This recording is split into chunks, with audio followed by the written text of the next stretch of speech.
श्री गुण चरण सरोज रज निज मन मुकुर सुधार वर्ण रघुवर विमल जस जोदायक फल चार। बुद्धहीन तन जानिके सुमिरो पवन कुमार। बल बुद्धि विद्या देव मोहि हरौ कलेश विकार। सियावर रामचंद्र की जय, पवन सुत हनुमान की जय, उमापति महादेव की जय।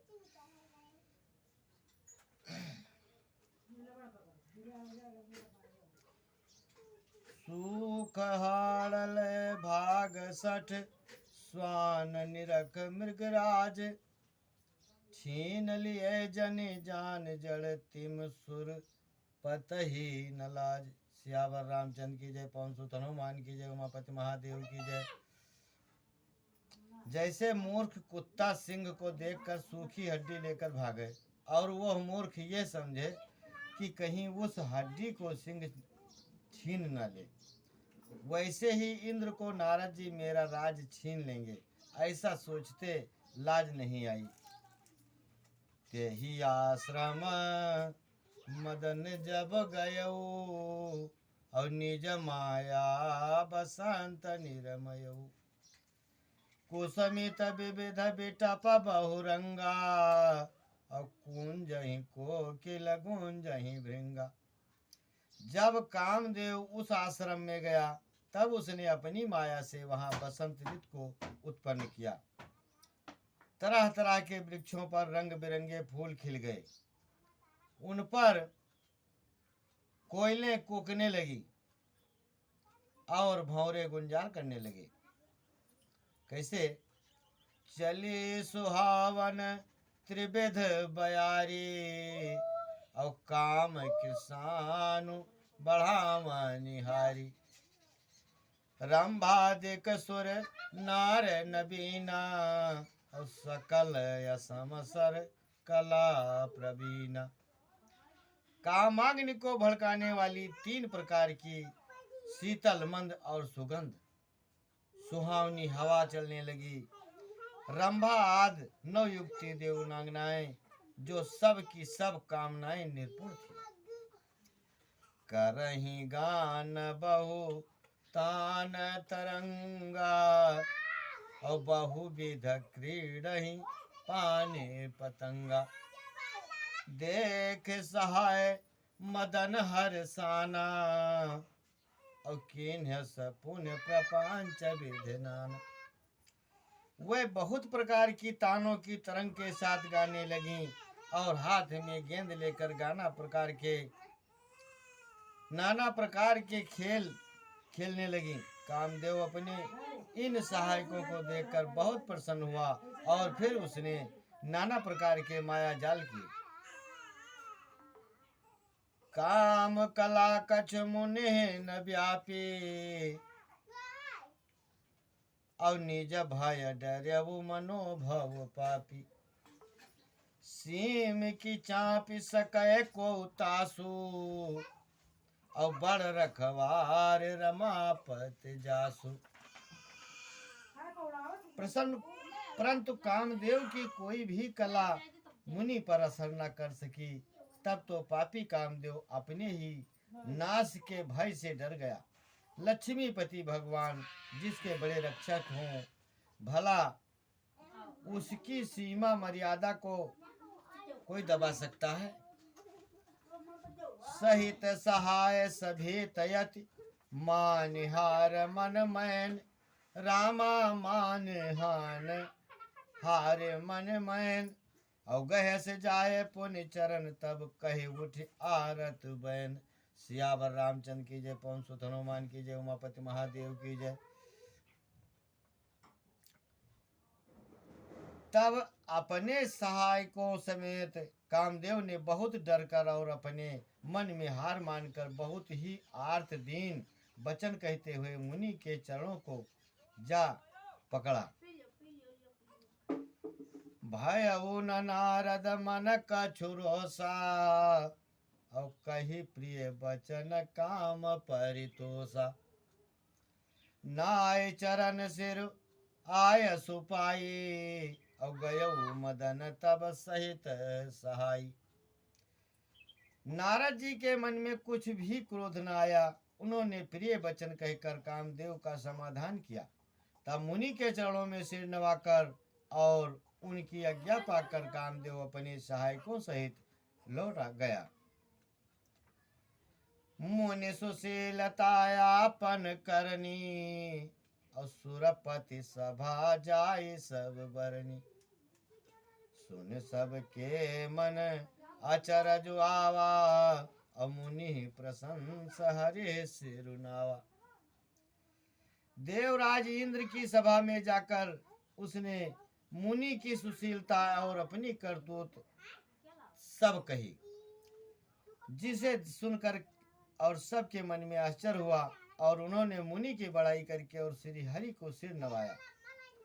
तब नारद गवन्य शिव पाही और जीता काम यह मित मन माही।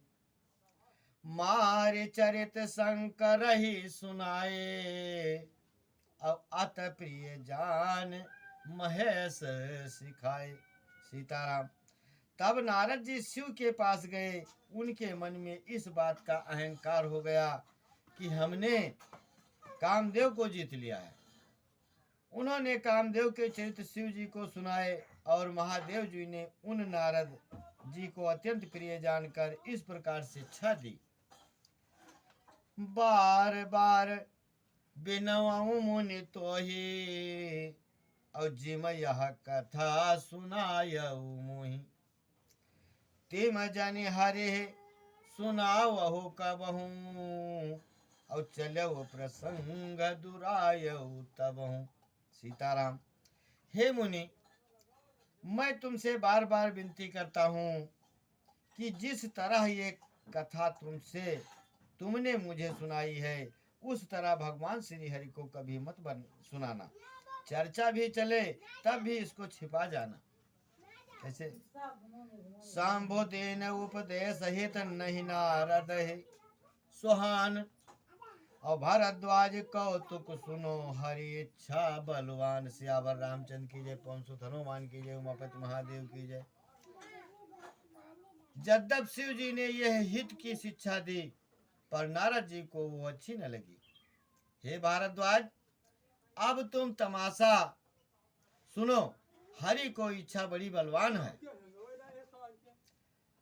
राम के न चाहे सोय होई और करे अन्यथा अस नहीं कोई।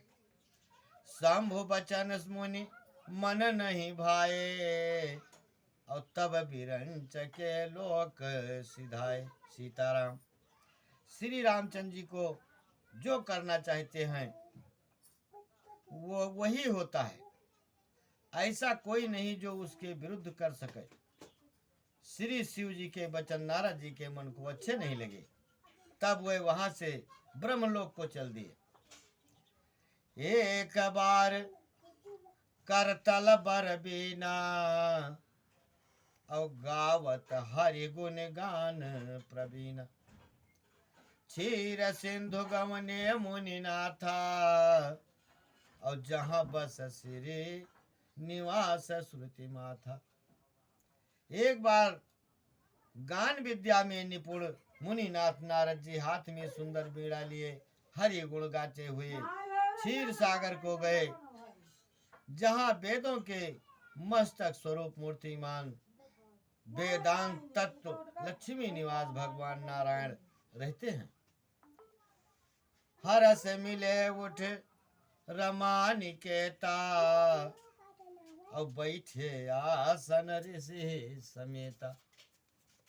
बोले बिहस चराचर राया और बहुते दिन न कीन मुनि दाया। सीताराम। रमा निवास भगवान उठकर बड़े आदर से आनंद से उनसे मिले और ऋषि नारद जी के साथ आसन पर बैठ गए। चराचर के स्वामी भगवान हंसकर बोले, हे मुनि, आज आपने बहुत दिनों पर दया की है। जैसे काम चरित नारद सब भाखे और जदप प्रथम बरज शिव राखे। आति प्रचंड रघुपत कह माया और जहि न मोह यस को जग छाया। सीताराम। जद्यप श्री शिव जी ने उन्हें पहले से ही बरज रखा था, तो भी नारद जी ने कामदेव का सारा चरित्र भगवान को कह सुनाया। श्री रघुनाथ जी की माया बड़ी ही प्रबल है, जगत में ऐसा कौन जन्मा है जिसे वो मोहित न कर दें।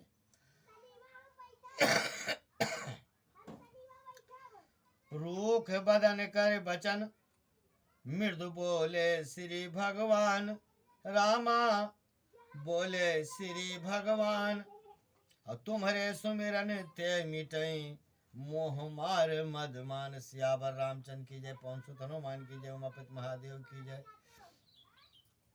भगवान रूखा मुंह करके कोमल वचन बोले, हे मुनिराज, आपका स्मरण करने से दूसरों के मोह, काम, मद और अभिमान मिट जाते हैं। फिर आपके लिए तो कहना ही क्या है। सोन मुनि मोह हुए मन ताके, और ज्ञान विराग हृदय नहीं जाके।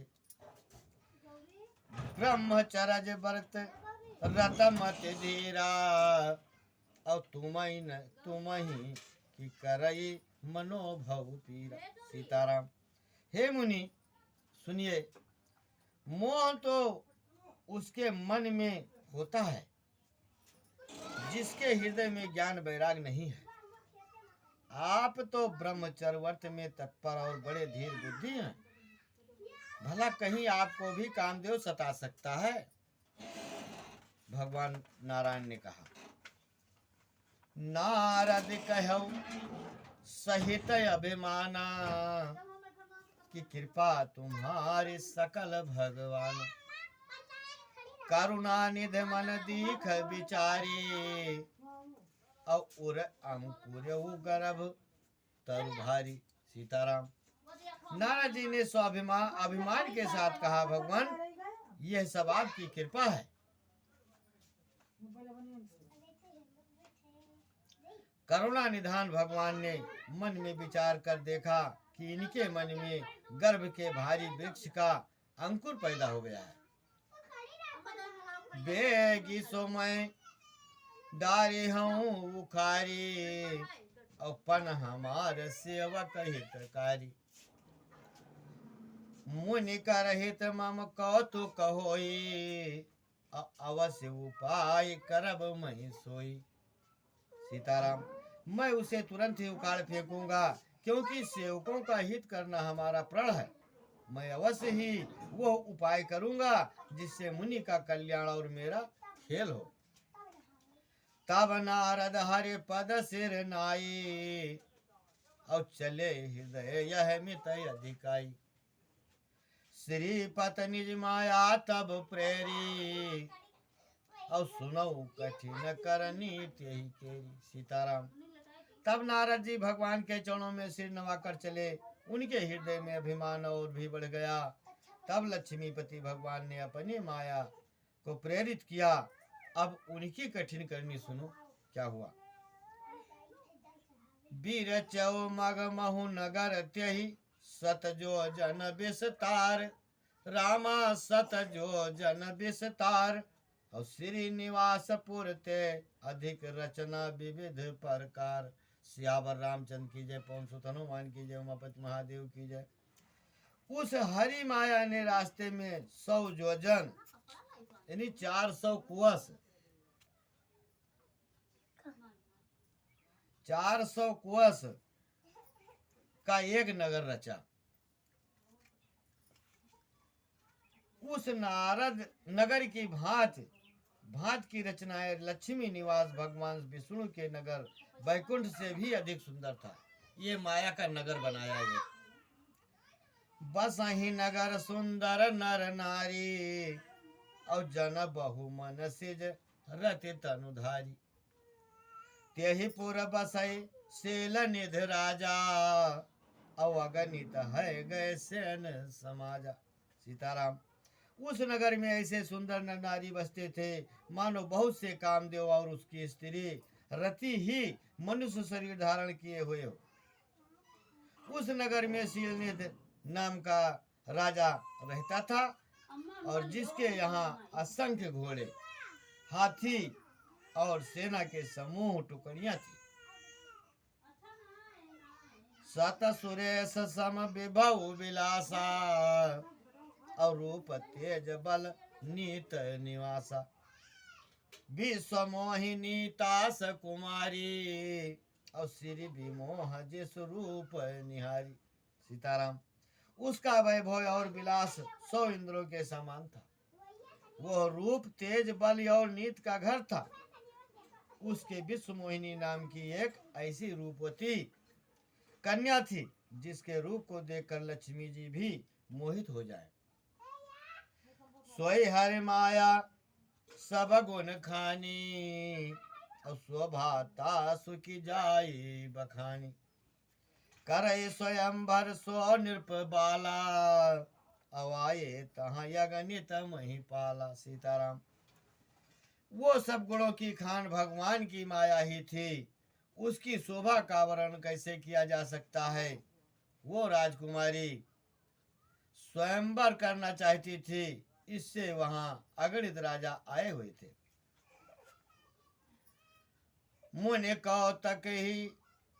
मुनि कौतकी नगर ते ही गयऊ और पुरबासिन सब पूछत भयऊ। सुनि सब चरित भूप गृह आए और करी पूजा नृप सुनि बैठाए। सीताराम। खिलवाड़ी मुनि नारद जी उस नगर में गए और नगर वासियों से उन्होंने सब हाल पूछा, सब समाचार